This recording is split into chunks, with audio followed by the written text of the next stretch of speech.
Day 2 of Sport Integrity Week. Pastor Card, Ben Jacobs with you for the afternoon session. We run until Friday. Remember that QR code as well. If you do wish to donate to Sega's cause, it will flash up periodically and take you to an Eventbrite link. If you would like the link in old school fashion, just via a URL, you can also find that on our social handles on Twitter and Instagram as well. And it gives you the opportunity not just to donate to Sega, but also participate in a poll where you can pick various options about how the money will be distributed. So you're actually helping us shape our strategy as well as kindly donating to this non-profit organization. So at 4 o'clock GMT, 5 CET, we've got a really interesting panel called Fight for Your Right, Piracy and IP Protection. But before that, we slow things down a little bit with a fireside chat. It's a chance to go in depth, much like yesterday with an industry. We had great sessions, a number of them yesterday, where Emmanuel hosted the likes of Edwin Moses and Rennie Montgomery. And today, Sega's chair is joined by Francis Gurry. Francis is the Director General for the World Intellectual Property Organization, or WIPO. And Emmanuel, I'm going to whip over to you now to start this session. Thank you very much, Ben. And Francis, always a pleasure to see you. We were discussing not so long ago how significant WIPO was to Sega, because it was in reality the birthplace where the embryon was planted to create, to propel this global alliance that puts sport integrity at the top. So thank you for hosting us 5 years ago. Thanks for making yourself available. I know you're a very busy man, and it's not every day that the sporting industry can watch and hear from the Director General of the World Intellectual Property Organization. Thank you very much for making yourself available. I will not be weak in words when I look back into these 2 terms that you have now just finished at the helm of WIPO and see the trail of positive developments, the great strides to acknowledge the significance of intellectual property rights for the sustainability and for the development of sports organizations, competition organizers, and the wider industry. For that, I take my hat off to you, to your team, and I'm really, really devastated by the loss of a friend, someone that the sporting industry and the IP community owe so much. Carol Cruella. I'm still in state of shock, but I want to seize this opportunity to homage her, but also to pay tribute to the absolutely outstanding contribution that under your leadership, WIPO has been giving to the sporting industry, to the leagues, which I served for nearly 20 years, but also the other sports organizations, the other competition organizers from all sports that we can imagine, and who place the highest expectations on WIPO and the contribution that you can give to ensure that these vital income sources are duly protected. Thank you, Francis, for joining us. Thank you so much, Emmanuel. Thank you very much for your kind words, and thank you also for the homage to our dear colleague, Carol Cruella. As you say, we lost her in a tragic accident 2 weeks ago. She was our focal point for sports and IP, and a wonderful, wonderful person. So we're all reeling under the shock of this. But Emmanuel, let me pay tribute to you. I didn't realize it was 5 years ago. That's a long time. But I remember very well the vibrant event that gave birth to this vibrant and dynamic organization that you lead, or lead. Movement, I would say, rather than organization. Movement, worldwide movement. So well done, Emmanuel, to you and your team, your whole team. It's fantastic. And the whole world's attention now, of course, is focused, when we can get away from this wretched pandemic, it's focused on sport. Because that is a means of actually enabling us to escape for a moment the devastation of the pandemic. And that whole attention, I think it's the place in the contemporary world where our myths of hope, endurance and courage are created. And it inspires and brings pleasure to everyone, sport. So, like all large-scale human endeavours, of course, it needs a sustainable economic basis. And that, of course, is challenged at the moment. But let me just say a few words about the contribution that intellectual property makes to creating that sustainable economic basis for sport. And it's not necessarily an obvious connection. You, Emmanuel, have been one of the pioneers in seeing this connection, but it's not something that one immediately associates with sport. But I think if we do look at it, we do see that IP, intellectual property, has increasingly become the mechanism that translates that attention of the world into a sustainable economic basis. And it does that really, I think, through three main volets or windows, three main ways: the spectacle, brand and image, and technology. So let me just say a few words about the spectacle. You're all aware of that. But, you know, in a certain sense, the trajectory of sport has been not unlike the trajectory of music. If you imagine in the 18th century, you had live performances of music, a very limited audience. Recording came along in the 19th century, the possibility of enlarging the audience further. And then broadcasting came along and television came along in the 20th century. And then streaming we're seeing in the 21st century. And something similar has happened, of course, as you know better than I, in the case of sports. The audience has been enlarged from the few spectators around a physical stadium in which the contest takes place to a global audience. And basically through technology, it's a worldwide audience.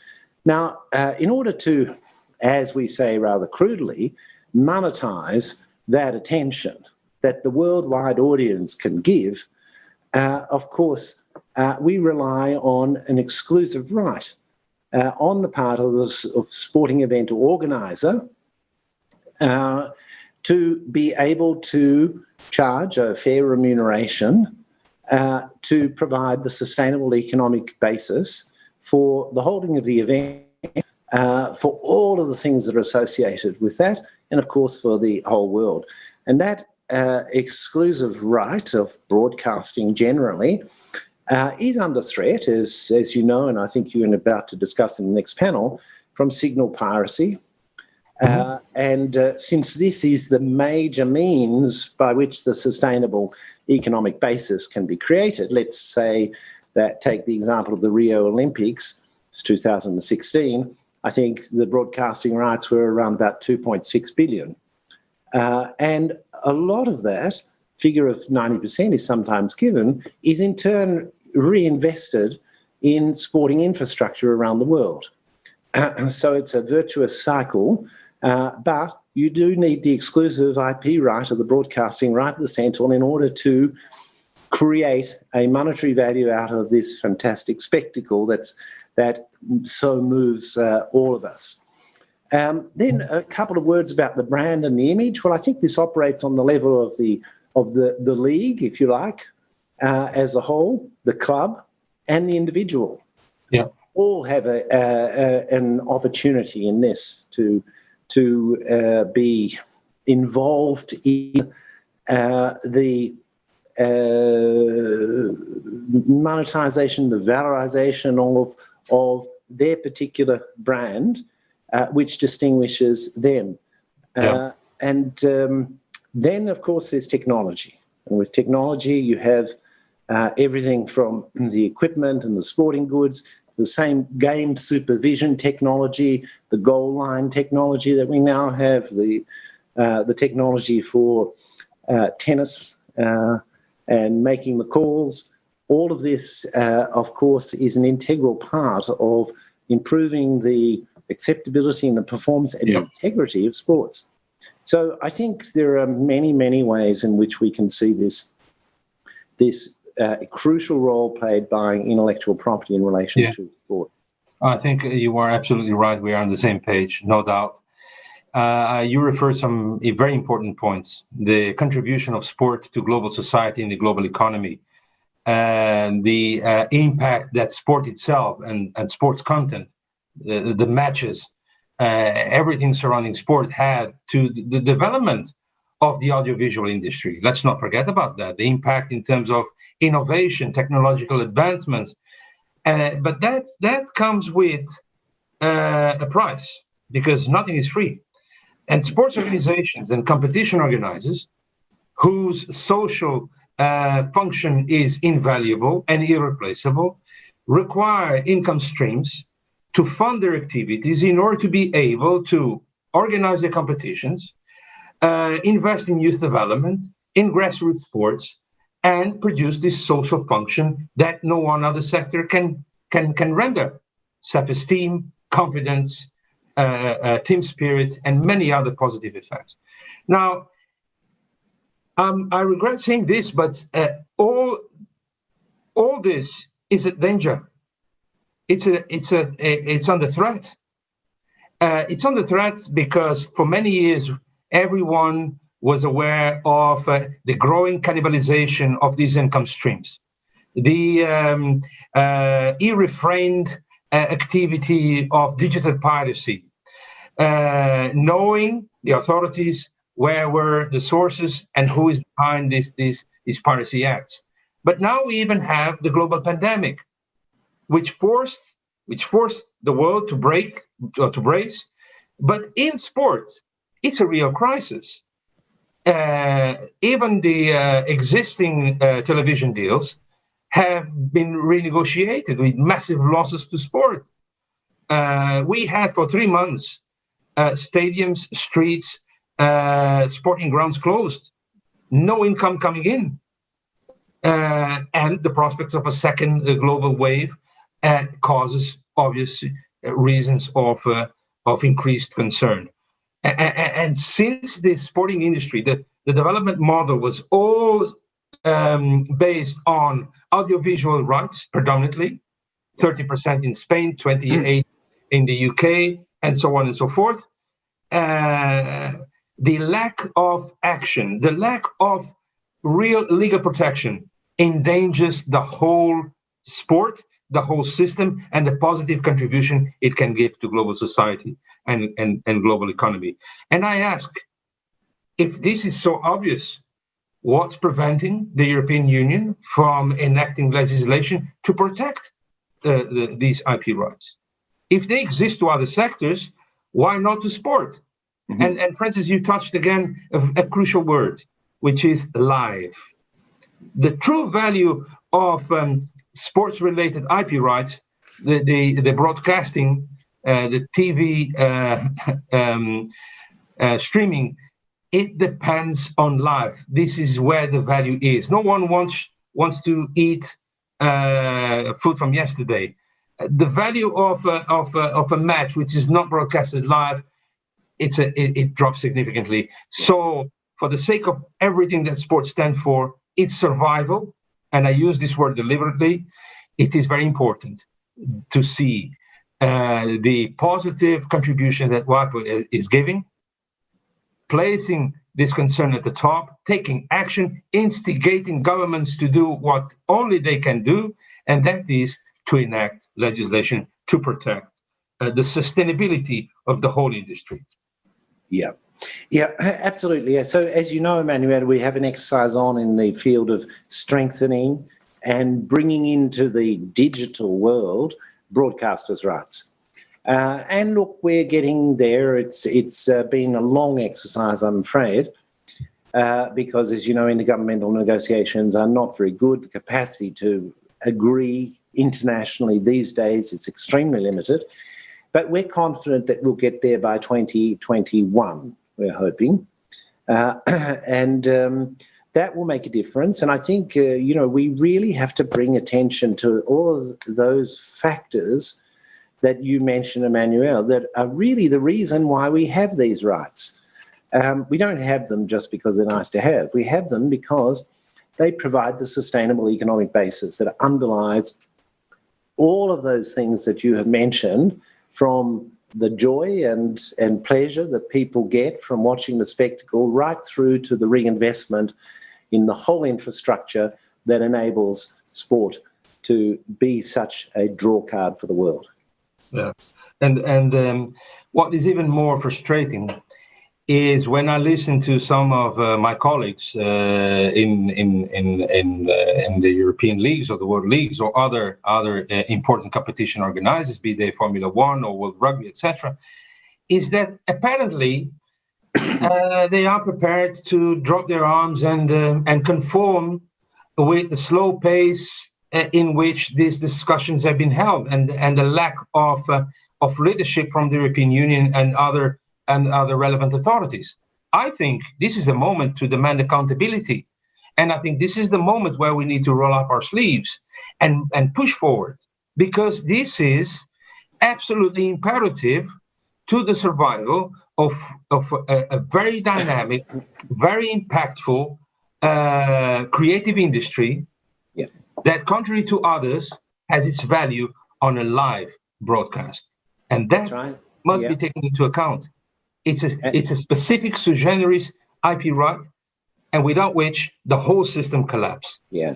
So there's some movement. I mean, in addition to the broadcasting rights that I mentioned, there's also some movement for creating a right for the sports event organizer, which would give a greater power of control. And that's, I think, a very positive thing. As you know, it has been there in one way or another in certain countries, in Spain for bullfights, for example, in Brazil, they've had this. So it's a good to see that enlarging, because so much value is derived out of these events, and so much effort has gone in to putting them all together, that you have to, if you don't have a sustainable economic basis for returning some of the revenue stream to the organisers who have done all this, it's just not going to happen. Mm-hmm. And Francis, on that note, I'm told that we are eager to listen to your keynote. This is the reason why I wanted to share these moments with you, with the utmost pleasure of being in conversation with you again. But you are now about to finalize your second term, full of achievements, full of progress, many battles, many hurdles overcome, many more will come. And I know that we will continue our discussions, and we will see each other around. But to the world community, in particular the sports industry community, what message would you like to convey, summarizing your vision about the problem, your contributions to move things forward, to propel these reforms, and how do you see the future? What advice, what inputs can you give us to have hope that we can do our business and meet the expectations of this amazing sporting industry and passion called sport? Well, I think, Emmanuel, in a word, in relation to that, I would say that what happens and what we see happening across many industries is that technology gets out further than the regulation, if you like. And so we see the possibility of the corruption of a technology through piracy, for example, signal piracy. It gets out in front of the legislators. And what we really have to do is to keep pace with the evolution of technology. And that means that we have to put in place a sound, balanced regulatory system that is going to recognise the inherent value of sport for human health and development, and for our sanity in periods like the pandemic. And we have to recognise that inherent value, and we have to ensure that there is a sustainable economic model behind it. And that sustainable economic model, it requires work, as you know, and it needs protection. And it needs protection against basically parasitical behaviour. And, excuse me, the parasitical behaviour, of course, is not something that is giving value to anyone. So I think the first thing I would say is we have to really keep at this and keep, pressing the legislators. I think a second thing that we're seeing is that, of course, there is I'd say one of the impacts of the pandemic is not necessarily to create new trends, but to intensify or accelerate existing trends. And one of those pre-existing trends was virtualization of economic activity. Now, the virtualization of economic activity, which is a product of the technology, of course, it requires a regulatory framework. And we're seeing that, we're seeing that first of all in the spectacle, but we're seeing it also in the evolution of things like esports.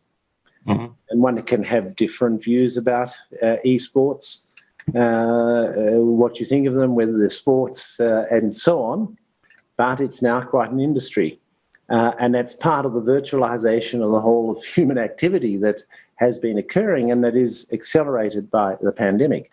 So I think we have to keep an eye on that as well for the future, because that's where a lot of young people are spending time and deriving enjoyment. So these are big trends, and keeping ahead of technology, I think, is the underlying message. But also having the, recognition that technology, if it's a knife, you can use it to cut a cake and you can use it to kill someone. So there is a good side and the bad side. So you can use it to broadcast the spectacle to the great enjoyment of a worldwide audience, or you can intercept that broadcast and monetize it for a parasite. So there's a good and bad side of everything. Yeah. And with that Shakespearean dilemma, there's nothing left for me to say except to take my hat off and to pay our acknowledgements for the remarkable work that you have done at the helm of WIPO, you and your team, bringing us closer, sport and WIPO and all the industry, and the future. And the future is where we will meet, even before the end of the month, but with the certainty that our discussions, our collaboration, our enthusiasm around these issues will not only nurture, they will be amplified. And we count on you, Francis, to support the cause and to guide us into the right direction. For all that, on behalf of the whole SIGA, now in this important moment for you, a transition to something new, we wish you the best and we thank you for everything you have done. Thanks so much, Emmanuel. Thanks to you, and especially congratulations to you and to the dynamic team that you lead, because you've done a great service here, and you've started a worldwide movement, and that's a very powerful thing. So congratulations. It's been a pleasure for us to be able to be associated with it and support it. Thank you for your support, Fred.